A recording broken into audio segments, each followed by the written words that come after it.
اعوذ باللہ من الشیطان الرجیم بسم اللہ الرحمن الرحیم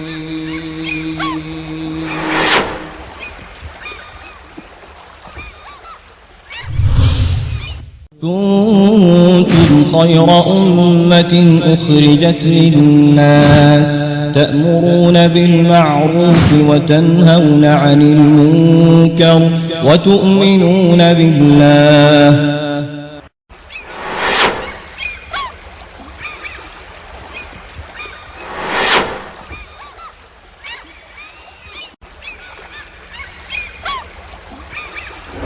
إن الله وملائكته يصلون على النبي يا أيها الذين آمنوا صلوا عليه وسلموا تسليما. قبا میں 4 دن یا 12 دن قیام کے بعد نبی کریم صلی اللہ علیہ وسلم نے مدینہ منورہ کا قصد کیا.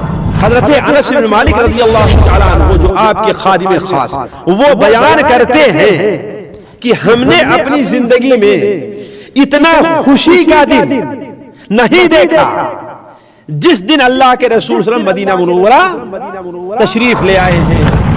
اس طریقے سے آپ صلی اللہ علیہ وسلم مدینہ منورہ میں داخل ہو گئے اور اسی جگہ پر جا کر کے آپ کی اونٹنی بیٹھی جہاں آج مسجد نبوی تعمیر ہوئی ہے.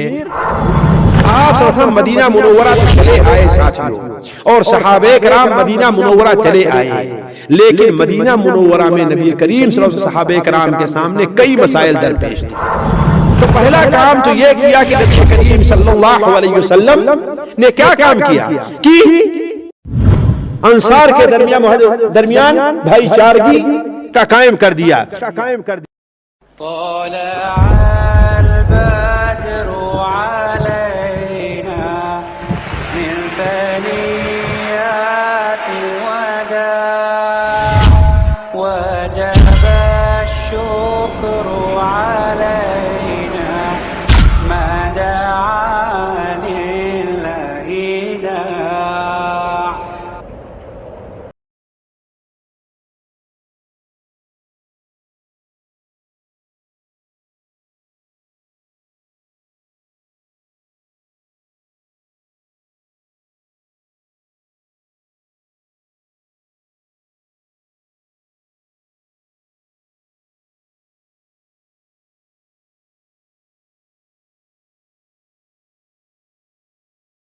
اور جن لوگوں نے اللہ کی راہ میں ہجرت کی پھر شہید ہوئے یا مر گئے اللہ انہیں بہت اچھا رزق دے گا اور یقیناً اللہ ہی بہترین رازق ہے.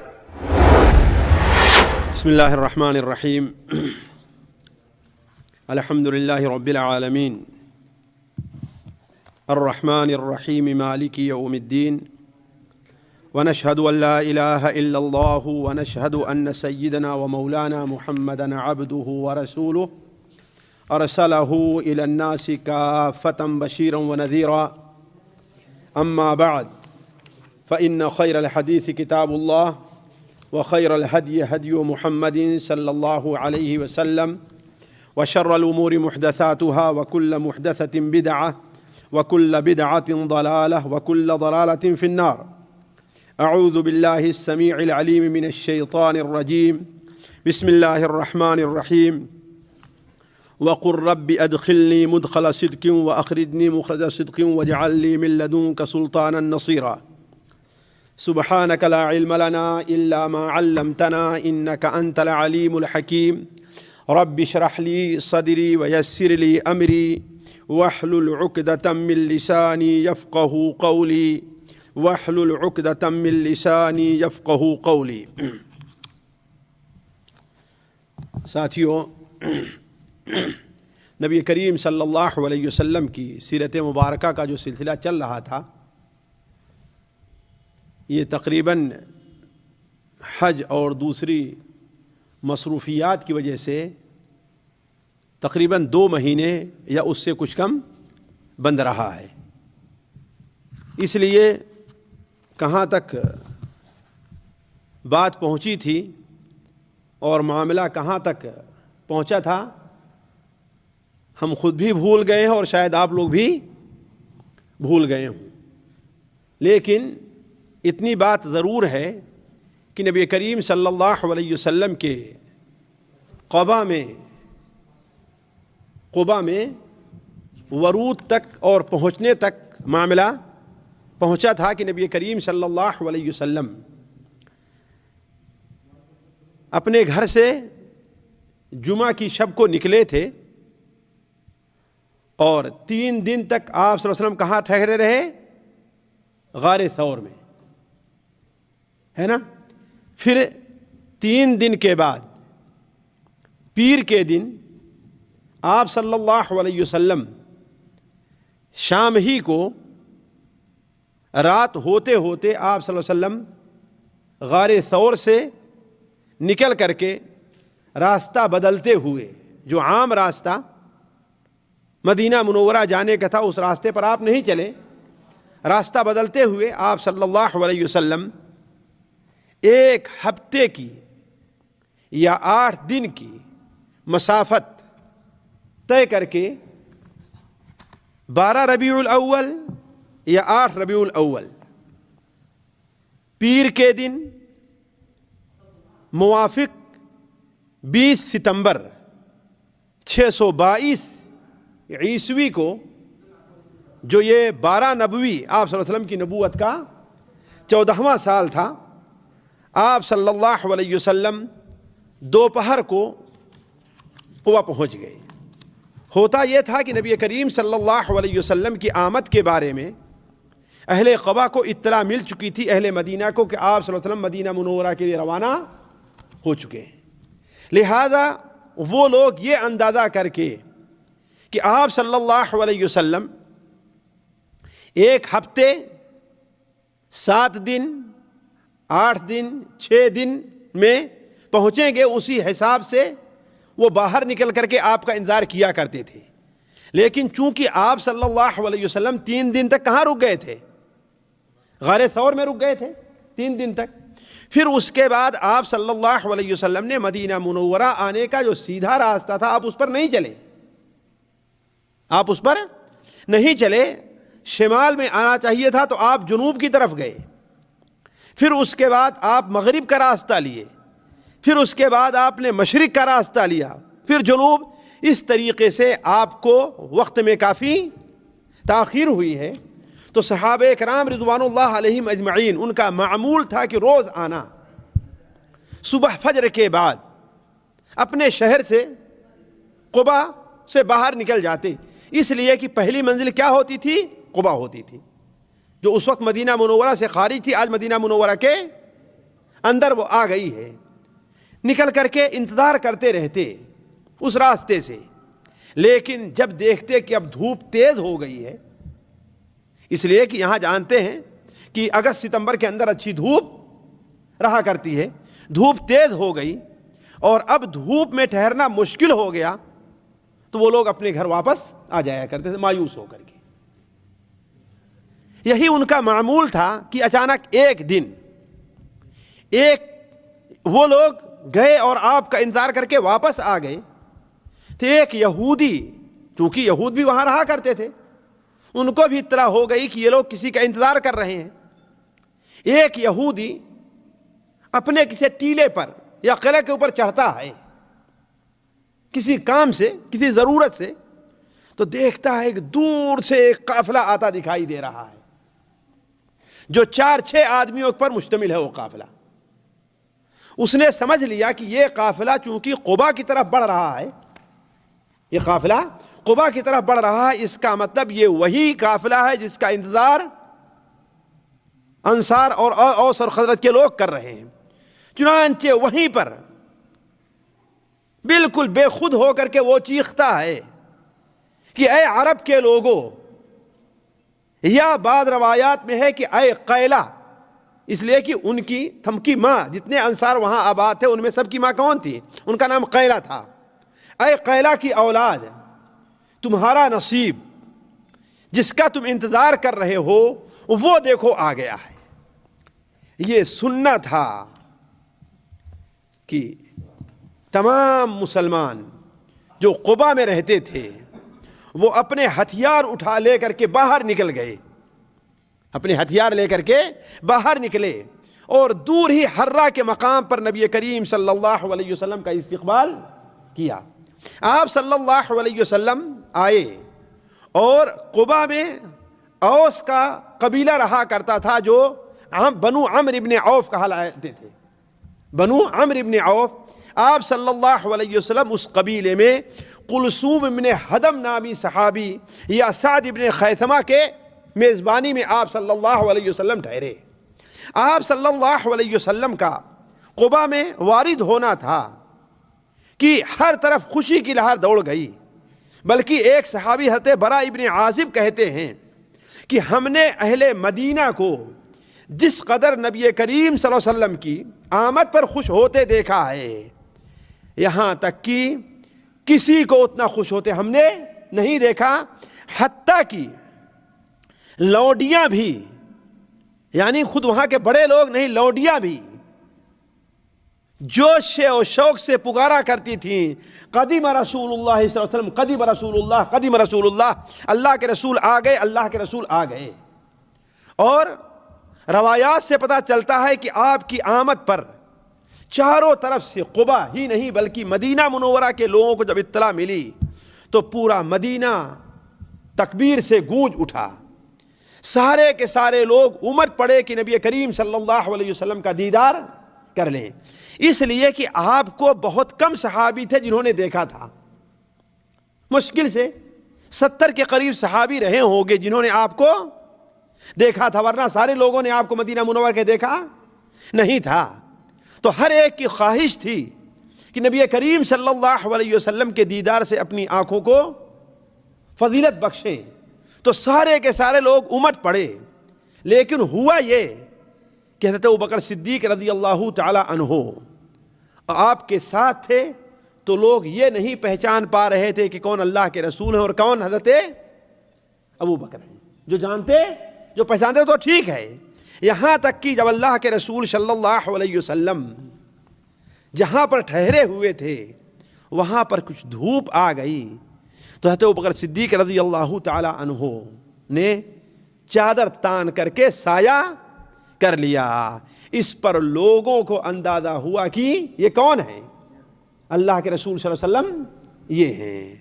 ساتھیوں، لوگوں کی آمد کا یہ حال تھا کہ صرف مسلمان ہی نہیں بلکہ یہود بھی نبی کریم صلی اللہ علیہ وسلم کے دیدار کو وہاں پر پہنچے، صرف مرد نہیں، عورتیں بھی، صرف آزاد ہی نہیں، غلام اور لونڈیاں بھی نبی کریم صلی اللہ علیہ وسلم دیدار کے لیے وہاں پر پہنچ گئیں۔ نبی کریم صلی اللہ علیہ وسلم قبا میں 4 دن یا 12 دن یا 24 دن قیام فرمائے، اس لیے کہ وہاں سے آپ مدینہ منورہ کے لیے جمعہ کے دن رخصت ہوئے ہیں، تو جو پیر کے دن پہنچتے ہیں تو پیر، منگل، بدھ، جمعرات اور جمعے کی صبح ہے نا، اور اگر ایک ہفتہ اور گزارے تو گویا آپ 12 دن وہاں پر ٹھہرے، ایک ہفتہ وہ اور 4 دن یہ، یا 24 دن آپ صلی اللہ علیہ وسلم نے قبا میں گزارا، اور آپ صلی اللہ علیہ وسلم کلثوم ابن حدم رضی اللہ تعالی عنہ کے مہمان بنے رہے اور انہی کے ہاں ٹھہرے رہے۔ انہی دنوں میں 3 دن کے بعد نبی کریم صلی اللہ علیہ وسلم سے حضرت علی بن ابی طالب بھی آ کر کے مل گئے، اس لیے کہ آپ صلی اللہ علیہ وسلم حضرت علی بن ابی طالب کو اپنی جگہ پر چھوڑا تھا کہ جو امانتیں ہیں لوگوں کو ان کو واپس کر کے آئیں۔ آپ صلی اللہ علیہ وسلم نے یہاں قیام کے دوران ایک بڑا اہم کام کیا۔ وہ کام کیا تھا؟ مسجد کی تعمیر، مسجد کی تعمیر۔ آج جسے مسجد قباء کہا جاتا ہے، جسے مسجد قباء کہا جاتا ہے، اور آپ لوگ عمرے اور حج پر جاتے ہیں تو اس مسجد کی زیارت کو جاتے ہیں جو مدینہ منورہ مسجد نبوی سے تقریباً 3 میل کی دوری پر ہے، 4 یا 5، 4.5 یا 5 کلومیٹر کی دوری پر ہے مسجد نبوی سے۔ یہ جنوب کی جانب ہے، یہ جنوب کی جانب ہے، وہاں پر ایک مسجد ہے، اسے مسجد قباء کہا جاتا ہے۔ آپ صلی اللہ علیہ وسلم نے وہاں مسجد کی بنیاد رکھی۔ جب اس مسجد کی بنیاد رکھی تھی تو یہ مسجد جیسا کہ علماء نے ناپا ہے اور کہا ہے، وہ لکھتے ہیں کہ یہ مسجد 68 ذراع لمبی اور تقریباً اتنی ہی چوڑی تھی، 68 ہاتھ، اور ایک ہاتھ تقریباً 62 سینٹی میٹر کا ہوا کرتا ہے۔ ایک ہاتھ تقریباً کتنا ہوتا ہے؟ عام اوسط درجے کا 62 سینٹی میٹر، گویا آدھے میٹر سے زیادہ کا ہوتا ہے۔ اس لحاظ سے گویا یہ مسجد کوئی چھوٹی نہیں تھی، اس لیے کہ تقریباً اس کی لمبائی 40 میٹر رہی ہوگی اور چوڑائی بھی 40 میٹر رہی ہوگی۔ اس وقت کے لحاظ سے مسجد کوئی چھوٹی نہیں ہے کہ نہیں؟ 40 میٹر لمبی اور 40 میٹر چھوڑی، اس وقت تو اس سے بہت بڑی ہوئی ہے مسجد ہے، لیکن اس وقت بھی اتنی لمبی مسجد تھی۔ ساتھیو، یہی مسجد ہے جس مسجد میں نماز پڑھنے والوں کے لیے اللہ تعالیٰ نے قرآن مجید میں آیت نازل فرمائی ہے، لمسجد اسس علی التقوی من اول یوم احق ان تقوم فیہ رجال یحبون ان یتطہروا واللہ یحب المطہرین۔ وہ مسجد جسے پہلے ہی دن سے تقوی پر جس کی بنیاد رکھی گئی ہے، جس مسجد کی بنیاد تقوی پر رکھی گئی ہے، اسی لیے کسی اردو شاعر نے کہا ہے، شاید حفیظ جالندھری نے، یہ مسجد اولی بنیاد تھی طاعت شعاری کی، طاعت گزاری کی۔ یہ مسجد اولی بنیاد تھی طاعت گزاری کی، صفا کی، صدق کی، تقوی کی اور پرہیز گاری کی۔ یہ پہلی مسجد ہے جو اللہ کے رسول صلی اللہ علیہ وسلم نے اپنے ہاتھ سے رکھی ہے، جسے مسجد قباء کہا جاتا ہے۔ اس مسجد سے متعلق نبی کریم صلی اللہ علیہ وسلم کا ارشاد ہے، یہ اس لیے بتا رہے ہیں کہ ہم لوگ جاتے ہیں، زیارت کا شوق رہتا ہے، لیکن یہ احتساب اور ثواب کی نیت نہیں رہا کرتی۔ ہم وہاں جائیں تو ہمارے اندر یہ ثواب کی نیت رہنی چاہیے۔ سنن ترمذی میں، سنن ابن ماجہ میں، مسند احمد میں حضرت سہل ابن حنیف رضی اللہ تعالیٰ عنہ سے مروی ہے کہ نبی کریم صلی اللہ علیہ وسلم نے ارشاد فرمایا، جو اپنے گھر وضو کرے، اپنے گھر سے وضو کر کے نکلے اور مسجد قباء آ کر کے نماز پڑھتا ہے تو اسے ایک عمرے کا ثواب ملتا ہے۔ جو شخص، بعض لوگ آپ کے ساتھ گئے ہیں مسجد نبی سے، چلو بھائی قباء چلتے ہیں، وضو کر لو، چلیں گے وہاں پر وضو کر لیں گے۔ ہاں ٹھیک ہے، وہاں وضو کی جگہ ہے، وہاں مسجد نبوی کے مقابلے میں وضو کے لیے آرام سے زیادہ جگہ مل جاتی ہے، اس لیے کہ یہاں زیادہ بھیڑ رہتی، وہاں اتنی بھیڑ نہیں رہا کرتی، وہاں بڑی وسعت ہے، سب چیز ہے۔ لیکن یہ فضیلت جو بیان کی گئی ہے وہ اسی شکل میں ہے کہ انسان اپنے گھر سے یا جائے قیام سے وہاں سے وضو کر کے نکلے۔ آپ وضو کر کے نکلیے، اگر وضو ٹوٹ جاتا ہے دوبارہ وضو کی تجدید کر لیجیے آپ، لیکن یہ ثواب آپ کو کب ملے گا؟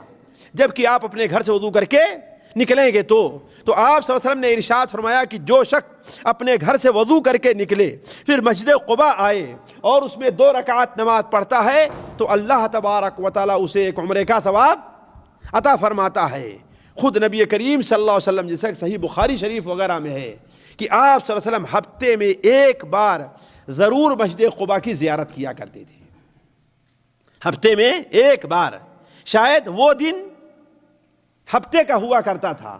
آپ ہر ہفتے صبح پیدل جایا کرتے تھے اور مسجد قباء کی زیارت اور وہاں کے لوگوں سے سلام کر کے آپ صلی اللہ علیہ وسلم آیا کرتے تھے۔ تو کہنے کا مطلب ہے کہ نبی کریم صلی اللہ علیہ وسلم قباء میں قیام کے درمیان آپ نے وہاں پر کس کی بنیاد رکھی؟ ایک مسجد کی۔ ساتھیو، یہیں سے ہمیں اور آپ کو یہ سبق لینا چاہیے، شاید آخر میں نہ عرض کر سکوں کہ مسجد کی تعمیر اسلام میں اور شریعت میں بڑی اہمیت رکھتی ہے۔ نبی کریم صلی اللہ علیہ وسلم نے اپنے لیے اور اپنے ساتھیوں کے لیے گھر کا اور رہائش کا انتظام کرنے سے پہلے کس چیز کا انتظام کیا ہے؟ مسجد کا انتظام کیا ہے۔ آج ہم اپنے لیے دنیا کے اندر گھر کی فکر تو کرتے ہیں، لیکن مسجد بنانے کے لیے چندہ مانگنا شروع کر دیتے ہیں۔ کسی کو آپ نہیں دیکھیں گے اس وقت اللہ ماشاء اللہ جو عربوں میں کھیلتے ہیں ان کے علاوہ کہ کوئی آدمی اپنے پیسے سے مسجد بنانے کی فکر رکھتا ہو اپنے پیسے سے، بلکہ بہت سے لوگوں کو تو پائیں گے کہ وہ مسجد بنوانے کو اپنے لیے ایک روزی کا ذریعہ سمجھ لیا ہے کہ چندہ کر کے آئیں گے، اپنی محنتانہ بھی اس میں لیں گے اور مسجد بھی بن جائے گی۔ میں نہیں کہتا ان کا عمل اجر سے خالی ہے، اگر ان کو ضرورت ہے اور مسجد کی ضرورت ہے اور کوئی آدمی نہیں کھڑا ہوتا ہے، وہ کھڑے ہو کر کے کرتے ہیں تو اللہ تعالیٰ ان کو اجر دے گا۔ لیکن اصل جو ثواب کی بنیاد ہے، جو شرعی مسئلہ ہے، ہم نے اپنے بچپن میں دیکھا ہے کہ ہمارے یہاں کوئی آدمی مسجد بنانے کے لیے چندہ نہیں کرتا تھا۔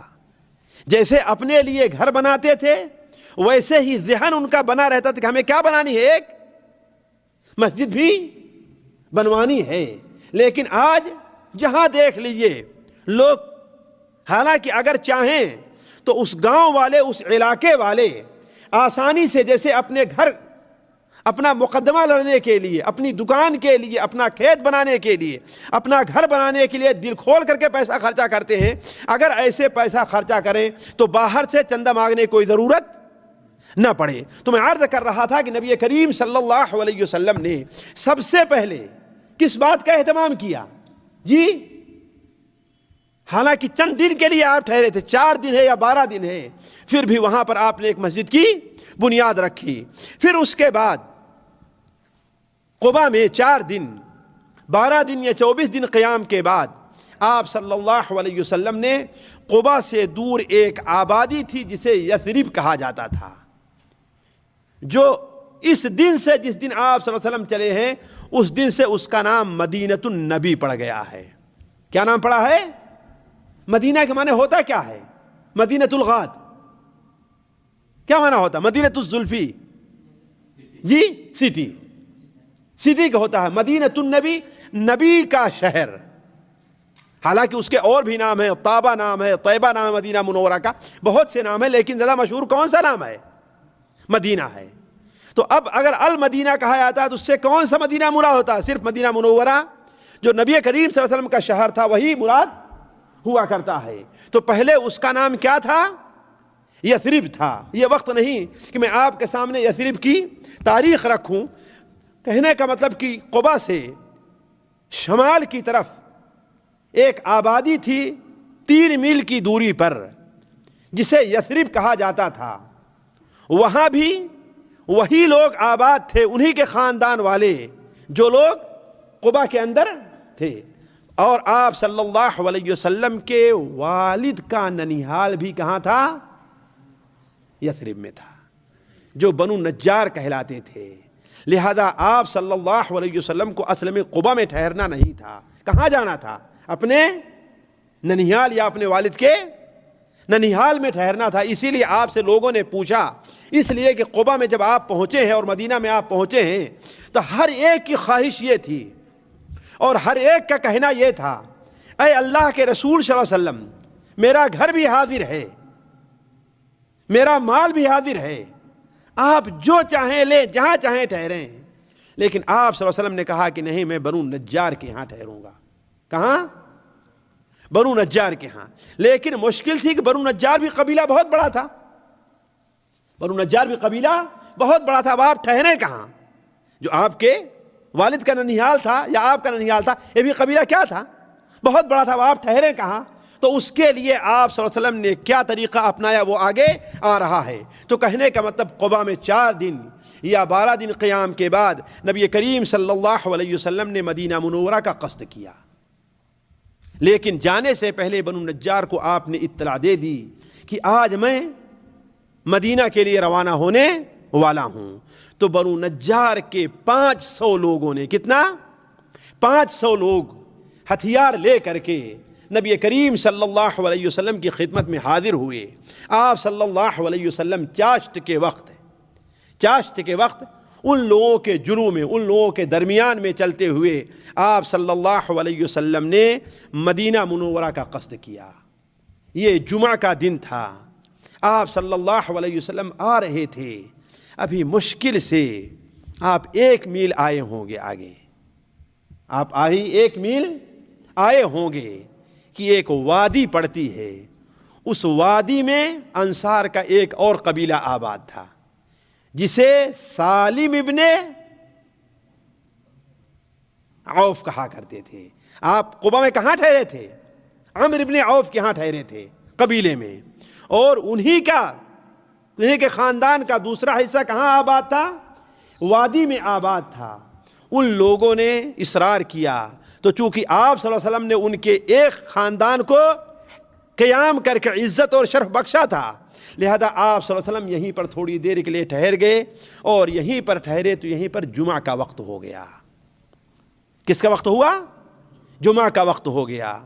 آپ لوگ اگر قباء سے مدینہ مسجد نبوی سے قباء کی طرف جائیں تو آدھی دور سے زیادہ جائیں گے تو بائیں طرف وادی میں آپ کو ایک مسجد ملے گی جسے مسجد جمعہ کہا جاتا ہے، جسے مسجد جمعہ کہا جاتا ہے۔ یہی وہ مسجد، اسی جگہ یہ مسجد بنی ہے جہاں نبی کریم صلی اللہ علیہ وسلم نے اپنی زندگی میں پہلا جمعہ پڑھا تھا۔ اپنی زندگی میں آپ نے پہلا جمعہ پڑھا تھا، اور وہاں پر آپ صلی اللہ علیہ وسلم نے خطبہ دیا تھا، جس خطبے کے اندر اللہ کی توحید کی طرف دعوت دی تھی اور آخرت کے لیے تیاری کی طرف دعوت دی تھی۔ آپ صلی اللہ علیہ وسلم نے اللہ کی توحید کی طرف لوگوں کو بلایا تھا اور آخرت کے لیے تیاری کی آپ نے دعوت دی تھی۔ تو جب آپ صلی اللہ علیہ وسلم سالم ابن عوف میں پہنچے، بنو سالم کے اندر، تو آپ وہاں تھوڑی دیر کے لیے ٹھہرے، اور آپ صلی اللہ علیہ وسلم نے وہاں پر جمعہ کی نماز پڑھی، اور جمعہ کی نماز کے بعد آپ صلی اللہ علیہ وسلم مدینہ کی طرف روانہ ہو گئے۔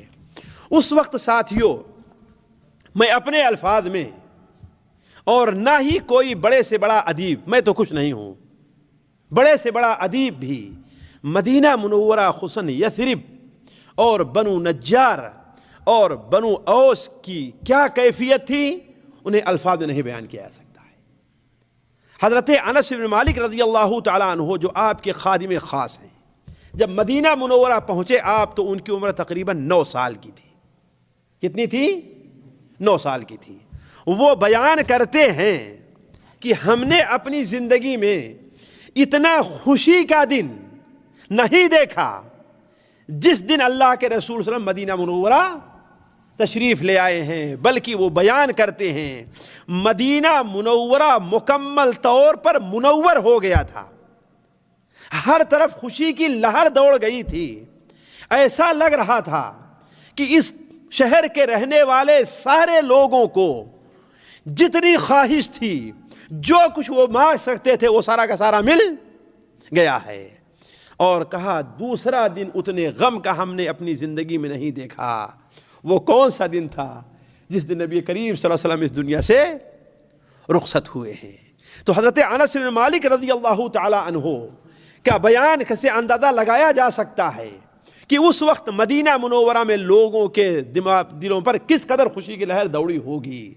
ساتھیوں، روایات سے، سچی روایات سے پتہ چلتا ہے کہ عورتیں چھتوں پر چڑھ گئی تھیں، اس لیے کہ گلی اور کوچے کے جو راستے تھے، مردوں اور بچوں سے عورتوں کے دیکھنے کے لیے جگہ نہیں مل رہی تھی، تو عورتیں اپنے چھتوں پر چڑھ کر کے نبی کریم صلی اللہ علیہ وسلم کے دیدار سے اپنی آنکھوں کو سرما لگا رہی تھیں۔ گلیوں کے اندر، کوچوں میں صرف ایک ہی آواز تھی، یا محمد یا رسول اللہ، اور جا محمد جا رسول اللہ۔ بلکہ تاریخ کے اندر کچھ ترانے محفوظ ہیں کہ ان عورتوں نے، ان لونڈیوں نے، چھوٹی چھوٹی بچیوں نے ترانے پڑھے تھے نبی کریم صلی اللہ علیہ وسلم کی آمد پر، اور وہ ترانے عربی میں، بلکہ جو لوگ غیر عربی ہیں وہ بھی یاد رکھتے ہیں کہ طلع البدر علینا من ثنیات الوداع وجب الشکر علینا ما دعا للہ دعا۔ علامہ سلمان منصور پوری رحمہ اللہ نے اس کا ترجمہ اردو میں کیا ہے کہ وہ پہاڑی جو کہ ہیں سوئے جنوب، 14ویں کا چاند ہے ہم پر چڑھا، کیسا عمدہ دین اور تعلیم ہے، شکر واجب ہے ہمیں اللہ کا، ہے اطاعت فرض تیرے حکم کی، بھیجنے والا ہے تیرا کبریا۔ اور خصوصی طور پر نبی کریم صلی اللہ علیہ وسلم کے ننیال، یعنی آپ کے ننیال کی جو چھوٹی چھوٹی بچیاں تھیں، وہ خوشی سے گیت گاتی جا رہی تھی، نحن جواری من بنی نجار یا محمدن من جار، ہم بنو نجار کی لونڈیاں ہیں، ہم بنو نجار کی بچیاں ہیں، محمد صلی اللہ علیہ وسلم کی خوشی اور ان کا پڑوس ہمارے لیے کس قدر خوشی کا سبب ہے۔ کہیں معصوم ننھی بچیاں تھیں دف بجاتی تھیں، رسول پاک کی جانب اشارہ کر کے گاتی تھیں کہ ہم ہیں بچیاں نجار کے عالی گھرانے کی، خوشی ہے آمنہ کے لال کے تشریف لانے کی۔ مسلمانوں کے بچے بچیاں مسرور تھے سارے، گلی کوچے خدائی حمد سے معمور تھے سارے، نبوت کی سواری جس طرف سے ہو کے جاتی تھی، درود و نعت کے نغمات کی آواز آتی تھی۔ کہنے کا مطلب یہ ہے کہ نبی کریم صلی اللہ علیہ وسلم کی آمد پر تمام بچیاں خوشی سے گا رہی تھیں، بلکہ ایک روایت میں ہے کہ آپ صلی اللہ علیہ وسلم سواری سے ایک جگہ اتر گئے اور چھوٹی چھوٹی بچیاں جو تھیں ان کے پاس تشریف لے گئے آپ، اور کہا اتحبوننی، کیا تم لوگ ہم سے محبت کرتی ہو؟ ان بچیوں نے کہا کہ نعم یا رسول اللہ، ای واللہ یا رسول اللہ، جی اللہ کی قسم اے اللہ کے رسول ہمیں آپ سے محبت ہے۔ تو آپ صلی اللہ علیہ وسلم نے اس وقت بڑا پیارا جملہ کہا تھا، اللہ یعلم، اللہ تعالیٰ بہتر جانتا ہے، ان قلبی یحبکن، میرا دل بھی تم سے محبت کرتا ہے۔ تو عرض کرنے کا مقصد ہے کہ نبی کریم صلی اللہ علیہ وسلم جب قبا سے روانہ ہوئے تو ہر طرف سے نبی کریم صلی اللہ علیہ وسلم کو خوش آمدید اور مرحبا کہنے کی آواز آ رہی تھی۔ ہر صحابی کی، ہر انصاری کی یہ خوشی تھی کہ کاش کہ نبی کریم صلی اللہ علیہ وسلم ہمارے یہاں ٹھہر جائیں، اور کہا کرتے تھے کہ اے اللہ کے رسول صلی اللہ علیہ وسلم تشریف لے آئیے، ہم اپنی جان سے بھی آپ کی خدمت کے لیے تیار ہیں اور اپنے مال سے بھی آپ کی خدمت کے لیے تیار ہیں۔ بلکہ لوگ یہاں تک جرأت کرتے تھے کہ آگے بڑھ کر کے آپ کی انگلی کی نکیل پکڑ لیا کرتے تھے کہ میرے گھر میں آئیں، میرے گھر میں آئیں۔ لیکن ساتھیوں، نبی کریم صلی اللہ علیہ وسلم کی سیاست اور حکمت دیکھیے، آپ اپنے طور پر جس کے یہاں چلے جاتے دوسرے کے دل میں تکلیف ہوتی کہ نہیں؟ تکلیف ہوتی ہے کہ نہیں؟ جس کے یہاں بھی جاتے دوسرے کے دل میں کہ ہمارے اوپر کس کو؟ دوسرے کو فوقیت دی ہے۔ اس لیے نبی کریم صلی اللہ علیہ وسلم نے ارشاد فرمایا، نہیں، اس انگلی کی نکیل کو چھوڑ دو، دعوہا فإنہا مأمورہ، اس کو چھوڑ دو، یہ اللہ کے حکم سے چل رہی ہے، اس کو چھوڑ دو، یہ اللہ کے حکم سے چل رہی ہے۔ تو اس کی اونٹنی کی نکیل کو چھوڑ دیا گیا، اللہ کے حکم سے جاتی رہی۔ ہر شخص دعائیں کر رہا تھا، کاش کہ یہ اونٹنی میرے دروازے پر آ جائے، میرے دروازے کے سامنے بیٹھ جائے۔ لیکن چلتے چلتے چلتے چلتے یہ اونٹنی وہاں جا کر کے بیٹھی جہاں آج مسجد نبوی تعمیر ہوئی ہے، وہیں جا کر کے بیٹھی جہاں مسجد نبوی تعمیر ہے۔ روایات میں آیا کہ آپ ابھی تک اترے نہیں، پھر وہ اونٹنی اس جگہ سے اٹھتی ہے اور آگے طرف جاتی ہے، دائیں بائیں پیچھے کی طرف جاتی ہے، آگے دائیں بڑھتی ہے، لیکن اس کے بعد پھر آ کر کے اسی جگہ پہ دوبارہ بیٹھ جاتی ہے۔ جب دوبارہ بیٹھ گئی تو اللہ کے رسول صلی اللہ علیہ وسلم وہاں سے اتر گئے۔ آپ کا اترنا تھا تو پوچھا آپ نے، کس کا گھر اس جگہ سے زیادہ قریب ہے؟ کس کا گھر اس جگہ سے؟ اس لیے کہ اونٹنی میرے حکم سے یہاں نہیں بیٹھی ہے، میری خواہش سے نہیں بیٹھی ہے، کس کے حکم سے بیٹھی ہے؟ اللہ تبارک و تعالیٰ کے حکم سے بیٹھی ہے۔ لہذا آپ صلی اللہ علیہ وسلم پوچھا یہاں سے کس کا گھر زیادہ قریب ہے؟ بات اسی میں ہو رہی تھی کہ اتنے میں حضرت خالد بن زید ابو ایوب انصاری رضی اللہ تعالیٰ عنہ آگے بڑھ کر کے آئے اور نبی کریم صلی اللہ علیہ وسلم کا جابہ اٹھا کر کے لے کر کے اپنے گھر چلے گئے۔ اور دوسرے صحابی اسعد بن زرارہ نے، جو انہیں کچھ نہیں ملا تو انہوں نے اونٹنی کی نکیل پکڑی، اسے لے کر کے اپنے گھر چلے گئے۔ اب صلی اللہ علیہ وسلم بیان فرمایا، المرء مع رحلہ، آدمی کا سامان جہاں جائے گا وہ بھی وہیں پر جائے گا۔ لہذا آپ صلی اللہ علیہ وسلم نے حضرت ابو ایوب انصاری کے ہاں قیام کرنا قبول فرما لیا۔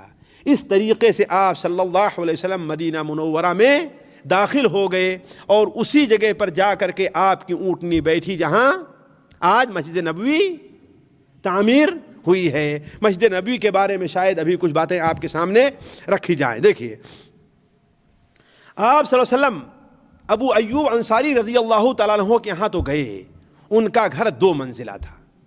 ان کا گھر کیا تھا؟ 2 منزلہ تھا۔ حضرت ابو ایوب انصاری کی خواہش تھی کہ آپ صلی اللہ علیہ وسلم اوپر کی منزل میں جا کر کے ٹھہرے، لیکن آپ صلی اللہ علیہ وسلم نے کہا بھائی دیکھو مجھے آرام ہے کئی اعتبار سے نیچے کی منزل میں رہنے میں۔ اولاً تو یہ ظاہر بات اوپر اترنا چڑھنا، دوسری بات یہ ہے کہ لوگ ہم سے ملاقات کرنے آتے رہیں گے، ہر ایک کے لیے اوپر کی منزل میں جانا، پھر تمہیں بھی نیچے رہو گے ڈسٹرب ہوگا، لہذا مجھے نیچے ہی کی منزل میں رہنے دو اور تم جا کر کے اوپر کی منزل میں رہو۔ شروع میں حضرت ابو ایوب انصاری رضی اللہ تعالیٰ عنہ نے تو یہ قبول کر لیا کہ ہاں ہم اوپر کی منزل میں رہتے ہیں، لیکن ساتھیوں دو واقعہ ایسا پیش آیا، کہتے ابو ایوب انصاری رضی اللہ تعالیٰ عنہ مجبور ہو گئے کہ نبی کریم صلی اللہ علیہ وسلم کے سامنے بضد ہو جائیں کہ اوپر کی منزل میں کون رہے، آپ ہی رہیں گے میں نہیں رہوں گا۔ وہ دو واقعے کیا ہیں ساتھیوں؟ مستدرک حاکم میں اور سیرت ابن ہشام میں ایک واقعہ اس طریقے سے مروی ہے کہ ایک دن ابو ایوب انصاری اوپر کی منزل میں تھے، اور ظاہر بات ہے دھیرے دھیرے اب کیا ہے سردی کا موسم آتا جا رہا تھا، ستمبر پہنچے تھے نا، اکتوبر نومبر ہے نا، ستمبر اکتوبر آ گیا تھا، ظاہر بات دن میں تو گرمی ہی لیکن رات میں تو ابو ایوب انصاری رضی اللہ تعالیٰ عنہ ان کی بیوی دونوں تھے کہ پانی کا جو مٹکا تھا وہ پھٹ گیا، پانی کا مٹکا پھٹ گیا، اور ظاہر بات چھت کس کی تھی، مٹی کی رہی ہوگی اور وہ بھی گھاس پھوس کی، اگر پانی کو ویسے رہنے دیا جائے تو کیا ہوگا، پانی کہاں آئے گا، نیچے آ کر کے گرے گا۔ ان دونوں کے پاس جو لحاف تھا اوڑھنے کے لیے، جو چادر تھی، اس چادر کو لے کر کے جلدی جلدی پانی سکھاتے رہے کہ کہیں ایک قطرہ نبی کریم صلی اللہ علیہ وسلم کے اوپر جا کر کے نہ گر جائے۔ پوری رات ان کی اسی میں گزر گئی، اسی خوف میں کہیں پانی جو ہے نیچے تو نہ گر جائے۔ دوسرا واقعہ یہ پیش آیا کہ وہ دونوں میاں بیوی اوپر کی منزل میں تھے، اچانک خیال آیا کہ کہیں ہم لوگ اس جگہ تو نہیں ہیں جس کے نیچے نبی کریم صلی اللہ علیہ وسلم آرام فرما رہے ہیں، ہم اس جگہ تو نہیں ہیں آرام فرما رہے ہیں، لہذا کہے کہ میں اس چھت پر نہیں رہ سکتا جس پر نبی کریم صلی اللہ علیہ وسلم ہیں۔ پھر اس طرف جاتے ہیں تو ڈر ہوا کہیں یہاں تو حضرت اللہ کے رسول صلی اللہ علیہ وسلم نہیں ہیں، پھر اس طرف جاتے ہیں، یہاں تک کہ ایک کنارہ پکڑ کر کے ان لوگوں نے رات گزاری، اس کے بعد صبح کو کہا اے اللہ کے رسول صلی اللہ علیہ وسلم لا اعلو سقیفتا انت تحتہا، آج کے بعد سے میں اس چھت کے اوپر نہیں رہ سکتا جس کے نیچے آپ ہوں۔ تو آپ صلی اللہ علیہ وسلم نے مجبور ہو کر کے اوپر کی منزل میں رہنا قبول کر لیا، اور حضرت ابو ایوب انصاری ہی رضی اللہ تعالیٰ عنہ ان کی آپ کی پوری میزبانی کیا کرتے تھے، آپ کے لیے دونوں وقت تینوں وقت کھانے کا سامان بھی وہی بھیجا کرتے تھے، اس لیے کہ اللہ نے اچھا مال دیا تھا، کسی کو اس میں انہوں نے شریک کرنا نہیں چاہا، بلکہ ایک بار ایسا ہوا کہ روزانہ ان کا معمول تھا کہ پہلے برتن اللہ کے رسول کی خدمت میں بھیجا کرتے تھے، اور جو لے جاتا تھا اس سے پوچھتے تھے کہ اللہ کے رسول نے کس طرف سے کھایا ہے، اس لیے کہ آپ کے ساتھ اور بھی کھانے والے رہا کرتے تھے نا، پوچھتے تھے کہ آپ نے کس طرف سے کھایا ہے، اور جانتے ہیں ایک برتن میں کھانے کا آج بھی عرب میں وہی رواج چلا آ رہا ہے، ہمارے یہاں تو بڑا عیب سمجھا جاتا ہے نا، لیکن ان کے ہاں کوئی عیب نہیں ہے، بلکہ آپ کھا کر کے اٹھے دوسرا آدمی آ کر کے کھانا شروع کرے گا، مرد کھا کر عورتیں آ کر کے اسی برتن میں، دیکھتے ہیں شادی ہوتی میں آپ لوگوں نے دیکھا ہوگا، یہاں پر ایک ہی چلتا ہے۔ تو جو لے کے جایا کرتا تھا وہ اس سے پوچھتے تھے کہ اللہ کے رسول صلی اللہ علیہ وسلم اپنا دست مبارک کہاں پر رکھا ہے، تو وہ بتاتا تھا ابو ایوب انصاری اسی جگہ سے کھانا شروع کرتے۔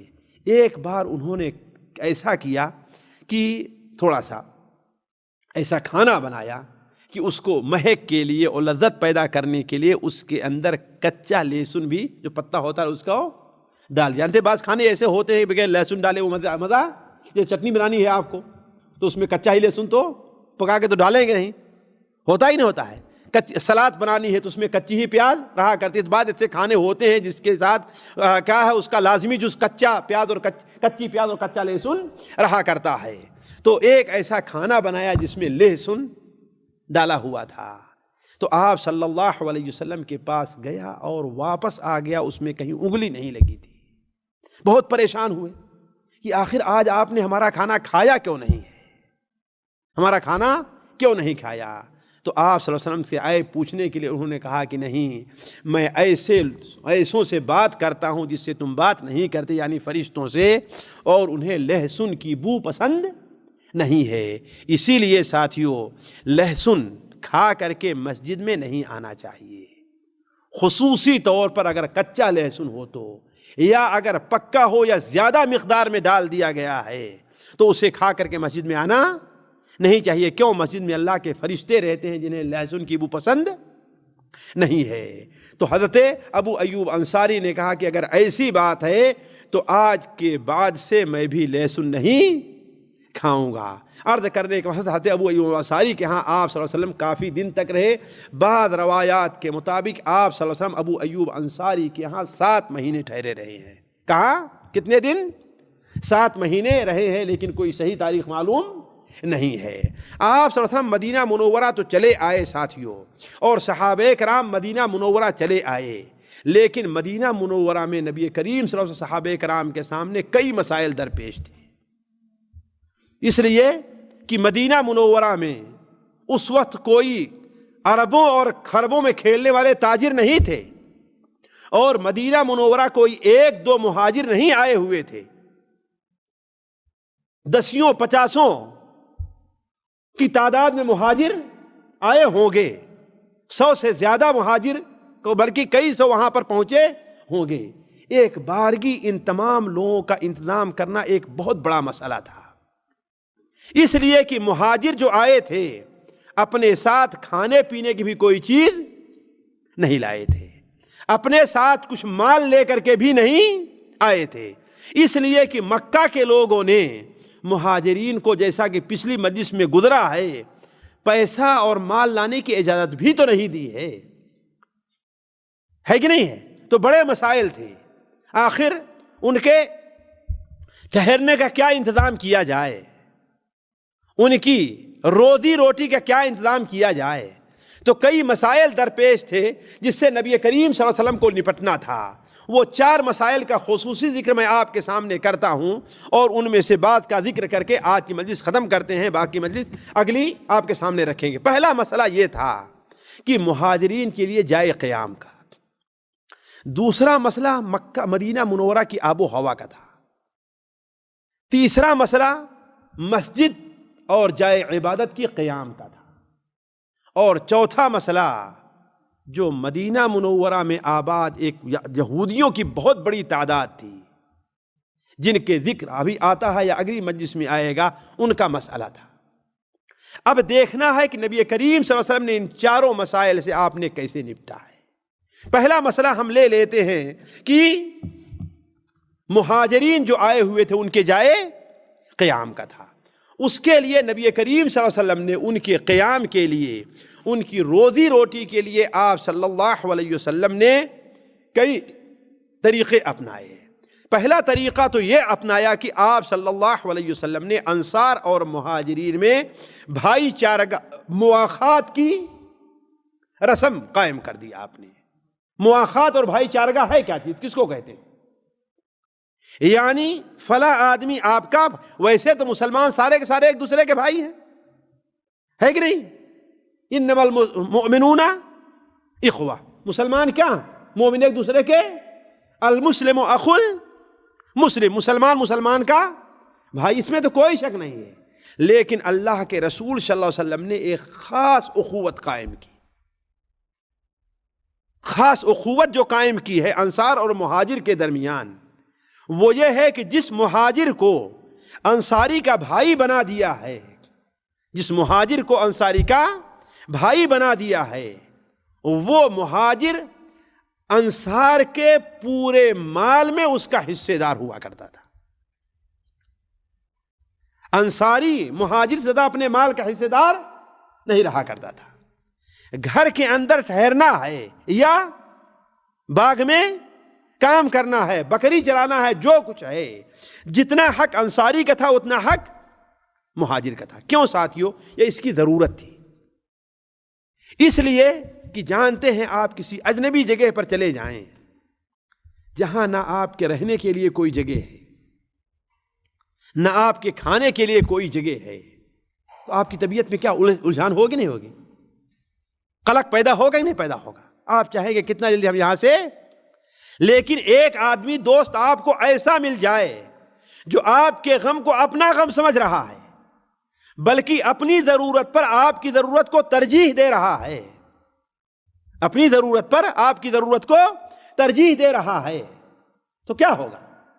آپ کو سکون اور اطمینان، بلکہ آپ کہیں گے آپ نے تو مجھے اپنے خاندان کو بھلوا دیا ہے، یعنی آپ نے میرے ساتھ وہ معاملہ کیا کہ اب مجھے اپنا گھر یاد نہیں آ رہا ہے۔ تو آپ صلی اللہ علیہ وسلم نے انصار اور مہاجر کے درمیان بھائی چارگی کا رشتہ قائم کیا، وہ اس طریقے سے کہ جس مہاجر کے بارے میں آپ نے کہہ دیا کہ یہ انصار کا رشتہ دار ہے، تو انصار کے پورے مال میں وہ شریک ہو جاتا تھا، رہنے کے لیے اسے گھر کا انتظام ہو جاتا تھا، اور کھانے کے لیے اس کے پاس مال کا بھی انتظام ہوتا تھا۔ اور اللہ تبارک و تعالی نے انصار کو وہ کھلا دل دیا تھا کہ انصار تو یہ چاہتے تھے کہ ہمیں کوئی مہاجر مل جائے، ہمیں کوئی، بلکہ بسا اوقات قرعہ اندازی کرنی پڑتی تھی، ایک ہی کے بارے میں 2-3 انصاری دوڑتے تھے کہ اللہ کے رسول انہیں میرے یہاں رہنے دیجئے، انہیں میرے یہاں، انہیں میرے یہاں۔ تو اس کے لیے جیسا کہ بخاری شریف میں ہے کہ آپ صلی اللہ علیہ وسلم قرعہ اندازی کرتے تھے کہ یہ کس کے پاس جا کر کے ٹھہرے۔ تو پہلا کام تو یہ کیا کہ نبی کریم صلی اللہ علیہ وسلم نے کیا کام کیا کہ انصار کے درمیان بھائی چارگی کا قائم کر دیا۔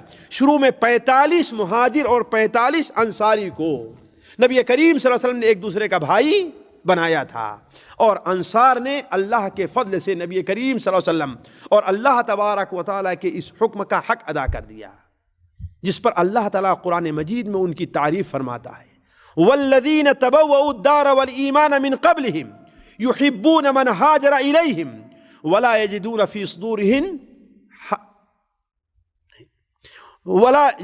حَاجَةً مِّمَّا أُوتُوا وَيُؤْثِرُونَ عَلَىٰ أَنفُسِهِمْ وَلَوْ كَانَ بِهِمْ خَصَاصَةٌ وَمَنْ يُوقَ شُحَّ نَفْسِهِ فَأُولَٰئِكَ هُمُ الْمُفْلِحُونَ۔ جو لوگ ان سے پہلے یہاں پر اپنا گھر بنا لیے ہیں، یعنی انصاری لوگ، وہ ان لوگوں سے جو ان کی طرف ہجرت کر کے آتے ہیں ان سے محبت کرتے ہیں، اور اگر کوئی چیز انہیں دیتے ہیں تو اس سے اپنے دل کے اندر کوئی سختی محسوس نہیں کرتے، بلکہ انہیں اپنے اوپر ترجیح دیتے ہیں، اگرچہ وہ مجبوری پریشانی کی حالت میں کیوں نہ ہو۔ جو شخص اپنے نفس کو بخالت سے محفوظ رکھ لے تو یہ وہی شخص کامیاب ہے۔ تو انصار نے ایسا کیا کہ نبی کریم صلی اللہ علیہ وسلم نے جن کے ساتھ جس کو بھائی بنا دیا تھا اسے یقیناً اپنا بھائی بلکہ اپنے بڑے بھائی سے بھی زیادہ درجہ دیا۔ اس کی ایک مثال میں آپ کو دیتا ہوں۔ صحیح بخاری شریف میں حضرت انس بن مالک کی روایت ہے کہ نبی کریم صلی اللہ علیہ وسلم نے حضرت سعد ابن ربیع یہ انصاری تھے، اور عبد الرحمن ابن عوف، ان دونوں کے درمیان بھائی چارہ کرا دیا تھا۔ صرف ایک مثال دے رہا ہوں، ورنہ اس کی مثالیں بہت ملیں گی آپ کو، صرف ایک مثال لیجئے آپ۔ سعد ابن ربیع اور عبد الرحمن ابن عوف، ان دونوں کے درمیان بھائی چارہ کرایا۔ جب آپ صلی اللہ علیہ وسلم نے کہہ دیا کہ عبد الرحمن ابن عوف آپ کا بھائی، تمہارا بھائی سعد ابن ربیع عبد الرحمن ابن عوف کا ہاتھ پکڑتے ہیں، ساتھیو بخاری شریف کی روایت ہے، ہاتھ پکڑتے ہیں اور اپنے گھر لے جاتے ہیں اور کہتے ہیں کہ اے عبد الرحمن، میں مدینہ میں جو لوگ ہیں ان میں سب سے زیادہ مالدار ہوں، یعنی یا مالدار لوگوں میں ہوں، میں آؤ اپنا پورا مال دو حصوں میں بانٹ دے رہا ہوں۔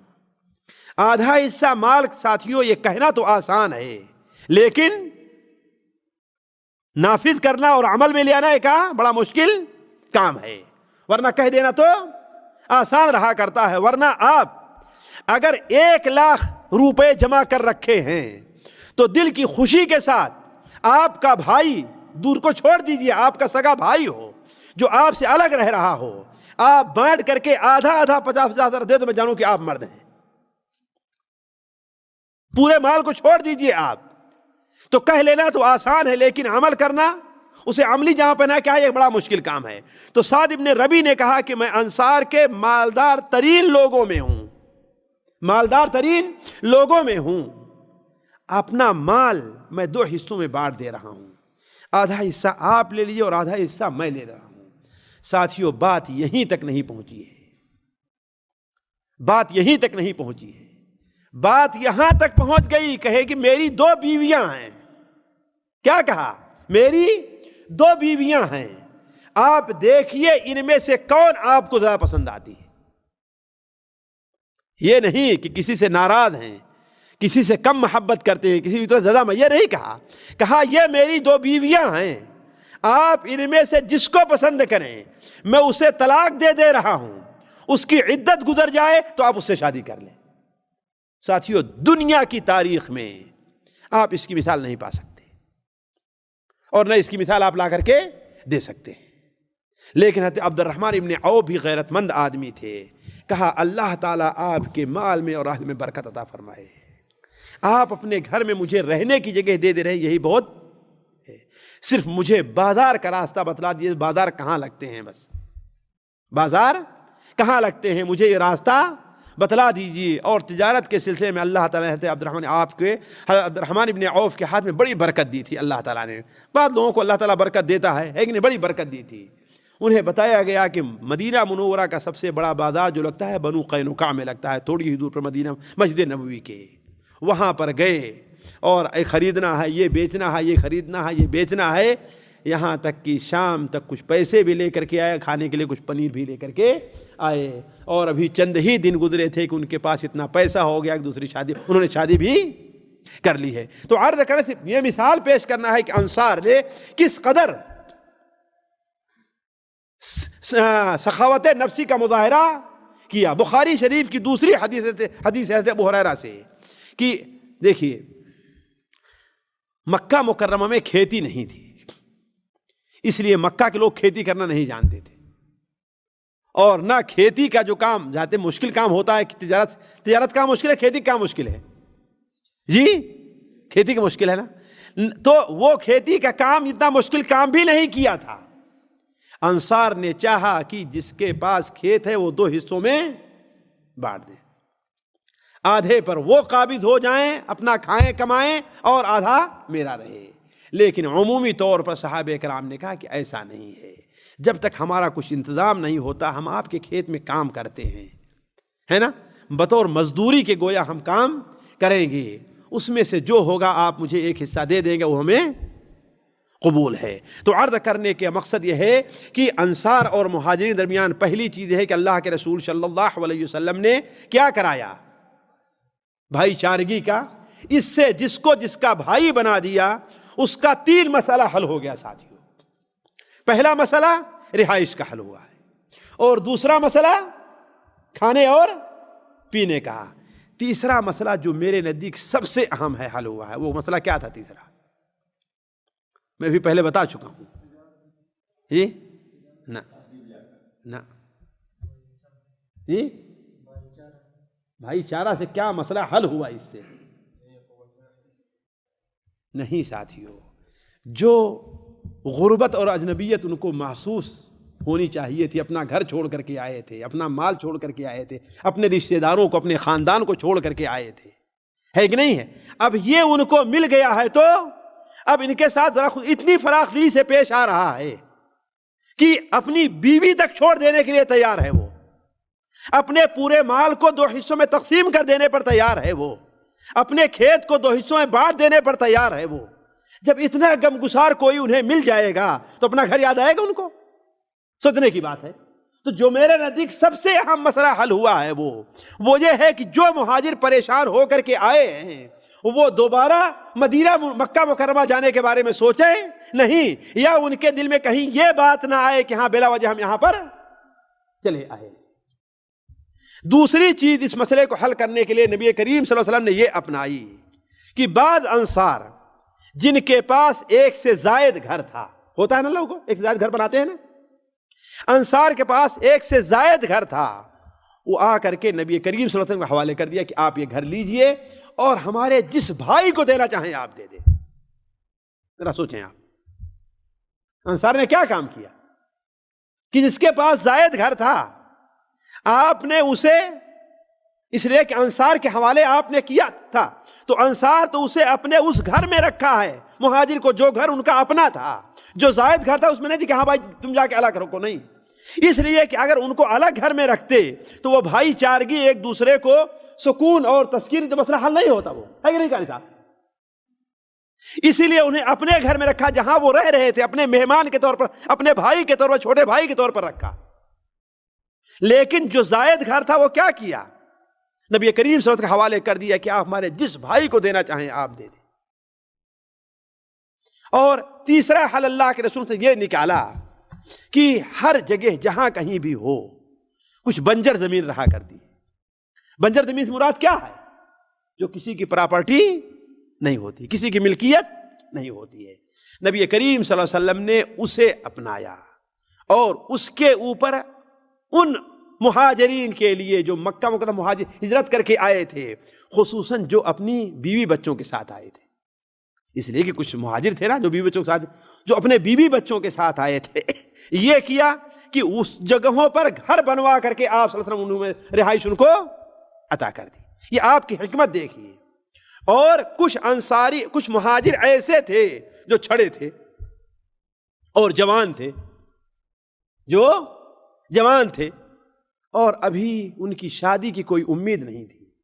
اور دوسری بات یہ ہے کہ ہجرت کا سلسلہ برابر جاری تھا، ابھی ختم نہیں ہوا تھا۔ جس کو جیسے موقع ملتا، جہاں پر ایمان لے آتا، ہر ایک کے اوپر واجب تھا کہ وہ ہجرت کر کے مدینہ منورہ آئے۔ اس کے لیے آپ صلی اللہ علیہ وسلم نے کیا کام کیا کہ جب مسجد بنوائی تو مسجد ہی کے بغل میں ایک چبوترا بنوا دیا، جس کے اوپر ایک چھت ڈال دی آپ صلی اللہ علیہ وسلم نے۔ ایک چبوترا یعنی اونچی جگہ بنوائی جسے صفہ کہا جاتا ہے، اور اس پر چھت ڈال دیا۔ اور وہاں وہ صحابی جو اکیلے آتے مسلمان ہو کر کے، یا مدینہ منورہ ہی کے رہنے والے تھے، مسلمان ہوتے لیکن ان کے گھر والے انہیں تنگ کرتے، گھر سے نکال دیتے، تو وہ یا غیر مکہ کے علاوہ دوسری جگہ جو مسلمان ہوتے وہ آ کر کے آپ وہاں پر ٹھہرایا کرتے تھے۔ اس طریقے سے نبی کریم صلی اللہ علیہ وسلم نے اس مسئلے کو حل کر دیا ہے۔ دوسرا مسئلہ جو بڑا اہم تھا، اس بات کو ذکر کر کے میں آج کی بات ختم کرتا ہوں، اس لیے کہ شروع ہونے میں کافی تاخیر ہو گئی ہے۔ دوسرا مسئلہ ساتھیو آب و ہوا کا تھا۔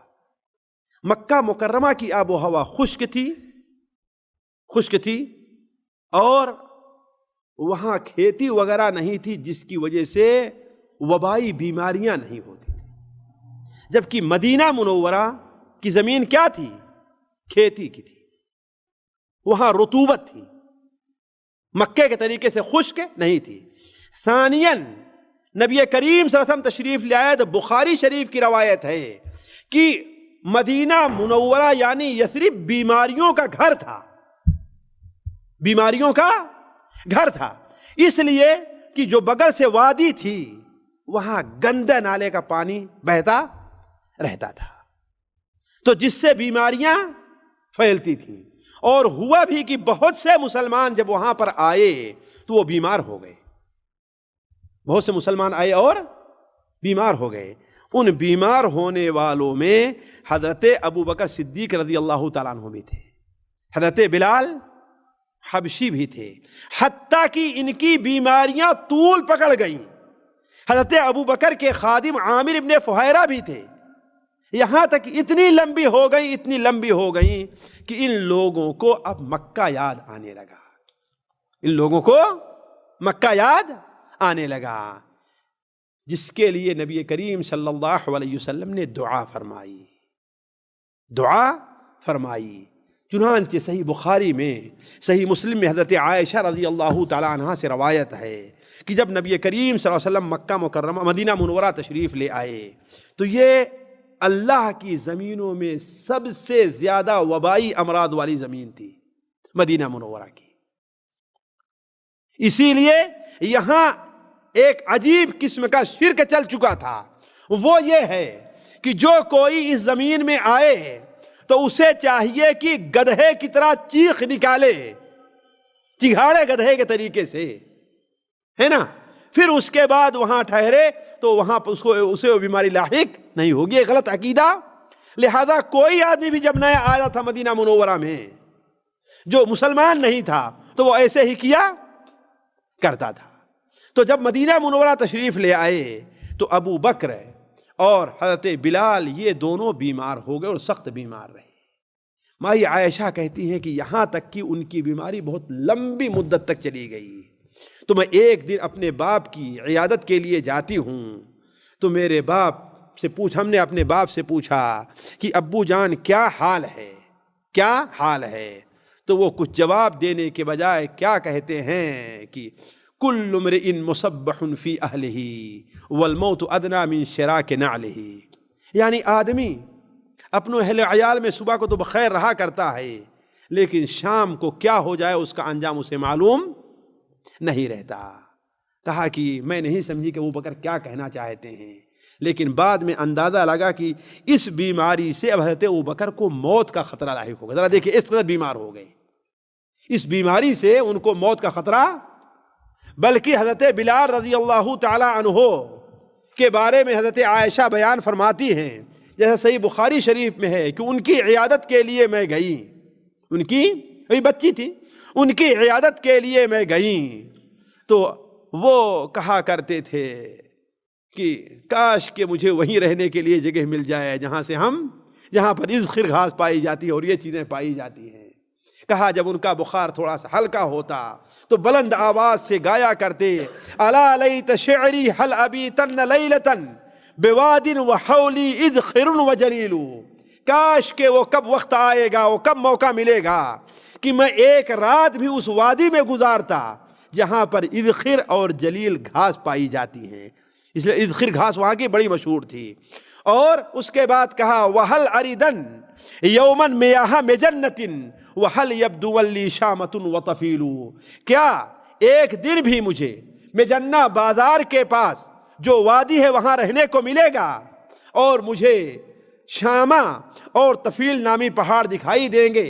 اس کے بعد جب ہوش آتا تو دعا کرتے تھے کہ اے اللہ تعالیٰ شیبہ پر لعنت، امیہ پر، عتبہ پر لعنت بھیج، اس لیے کہ انہوں نے مکہ مکرمہ سے مجھے ایک ایسی زمین، ایک ایسی جگہ جانے پر مجبور کیا ہے جو جگہ بیماریوں اور وبا والی ہے۔ اس کو سن کر کے نبی کریم صلی اللہ علیہ وسلم سے رہا نہیں گیا، تو آپ صلی اللہ علیہ وسلم نے اللہ تعالیٰ سے دعا فرمائی کہ اے اللہ تبارک و تعالی اللہم حبب الینا المدینۃ کما کحبنا مکۃ او اشد، اے اللہ تعالیٰ ہمارے دلوں میں مدینہ کی ویسی ہی محبت ڈال دے جیسی محبت مکے کی ہے، بلکہ اس سے بھی زیادہ محبت ہمارے دل مدینہ کی پیدا ہو جائے۔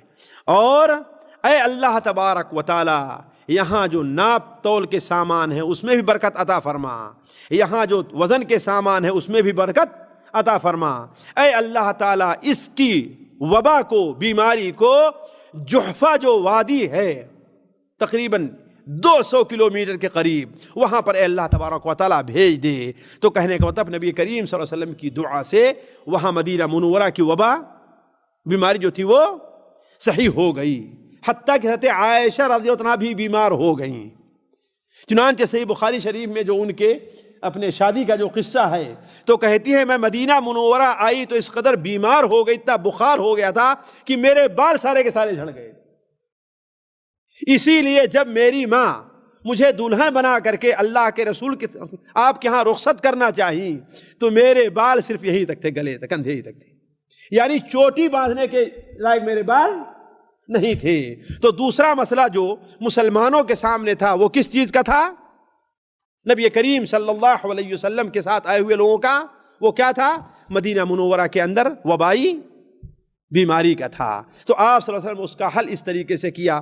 اب باقی باتیں جو رہ گئی ہیں انشاءاللہ آپ کے سامنے اگلی مجلس میں رکھیں گے، اور انشاءاللہ وقت پر شروع ہو جائے گا۔ آج چونکہ کسی وجہ سے تھوڑی سی تاخیر ہو گئی ہے اس لیے میں مزید اس کو طول نہیں دینا چاہتا۔ اللہ تعالیٰ سے دعا ہے کہ اللہ تعالیٰ ہمیں اور آپ کو نبی کریم صلی اللہ علیہ وسلم کی سیرت کو سننے اور اس کے مطابق عمل کرنے کی توفیق عطا فرمائے۔ اللہ تبارک و تعالیٰ ہمارا اور آپ کا یہاں پر جمع ہونا قبول فرمائے، یہاں جمع ہونے کی برکت سے اللہ تعالیٰ ہمارے اور آپ کے گناہوں کو معاف فرمائے۔ سبحانک اللہم و بحمدک، اشہد ان لا الہ الا انت، استغفرک و اتوب الیک۔